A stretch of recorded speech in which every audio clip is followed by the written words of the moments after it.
തമ്മിൽ യുദ്ധം ചെയ്യുന്ന റഷ്യയിലെയും യുക്രൈനിലെയും രണ്ടുപേർ തമ്മിൽ സ്നേഹിച്ചു. നീണ്ട വർഷങ്ങളുടെ പ്രണയത്തിന് ശേഷം വിവാഹം നടന്നു. കൊല്ലം അമൃതപുരിയിൽ വെച്ചായിരുന്നു യുക്രൈൻ സ്വദേശി സാഷയുടെയും റഷ്യൻ സ്വദേശി ഒള്ളിയുടെയും വിവാഹം. കാണാം അതിർത്തികൾ ഭേദിച്ച ഇവരുടെ ജീവിത വിശേഷങ്ങൾ.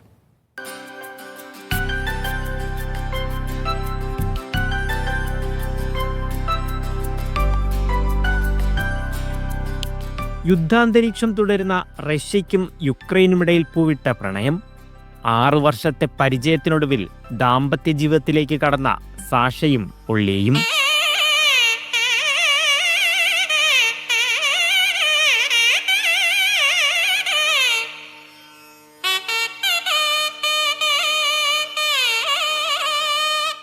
യുക്രൈനിലെ കീവ് സ്വദേശിയായ സാഷ, റഷ്യയിലെ മോസ്കോ സ്വദേശിനിയായ ഒള്ളിയ പലപ്പോഴായി അമൃതപുരിയിലെത്തിയ ഇരുവരും തമ്മിൽ പരിചയപ്പെട്ടു.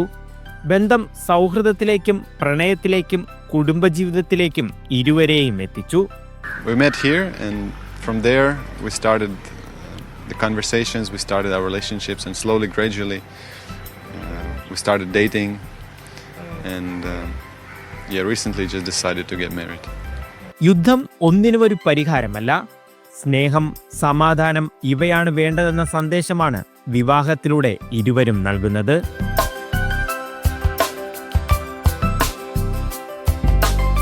И вот весной 2024 года мы вновь увиделись здесь, в ашраме Аммы, и наши отношения возобновились, и мы решили благословить наш союз у Аммы в ашраме. അമൃത സർവകലാശാലയിൽ ഗവേഷക വിദ്യാർത്ഥിയാണ് സാഷ. മനഃശാസ്ത്ര പഠനത്തിലാണ് ഒള്ളിയുടെ ശ്രദ്ധ. കേരളത്തിലിരുന്ന് റഷ്യയ്ക്കും യുക്രൈനുമിടയിൽ സമാധാനം പുലരുന്ന ദിനം സ്വപ്നം കാണുകയാണ് ഇരുവരും.